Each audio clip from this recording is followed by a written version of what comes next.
Okay, go.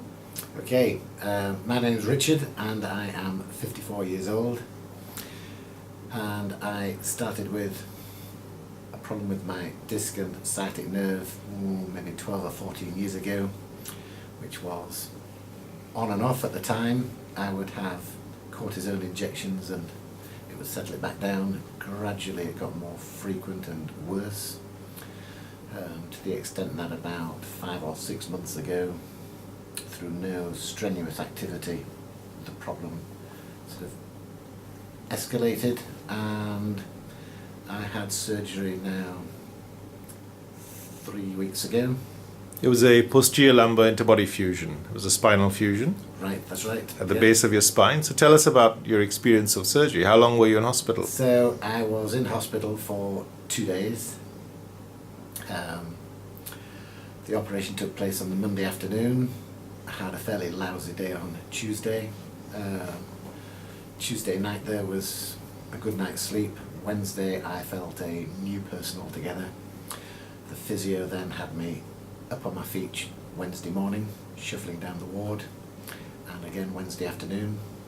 And on Wednesday I was able to have a wash myself, go to the toilet, so forth.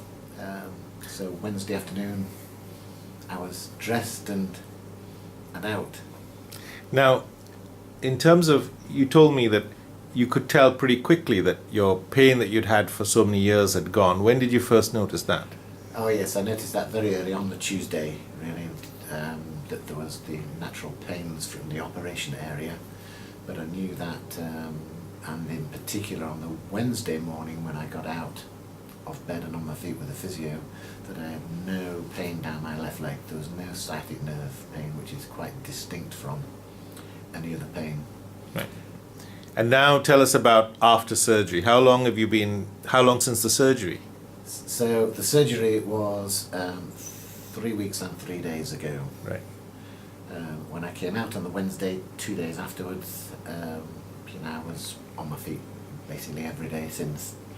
I tried to do probably a little bit too much in the first 2 days, on Thursday and Friday, on my feet all day. Suffered a bit for it. On the Saturday, so you get to know the limits and when you need to lie down. But within a week I was driving my car again, whether I should have or should not have been. I was back to work in the office 10 days after the operation. Wow. Not a full 10-hour day, but I would do 4, 5, 6 hours, whatever I felt comfortable with, and then go home for a rest. And I've gradually built up from there, really. And what are you doing in terms of activity now? Activity, then, I'm doing quite a lot of walking now. You said you walked quite a bit over the weekend. That's right, yes. We did our first sort of major walk at the weekend, and we went up to the edge of the moors, up to Lastingham, and we would do a 6.5 mile walk on Sunday. So it was just under 3 weeks from the operation. Wow. Which was not level ground. We were up and down the... And you come off your painkillers now? Yes, I came off the painkillers about a week to 10 days after the operation.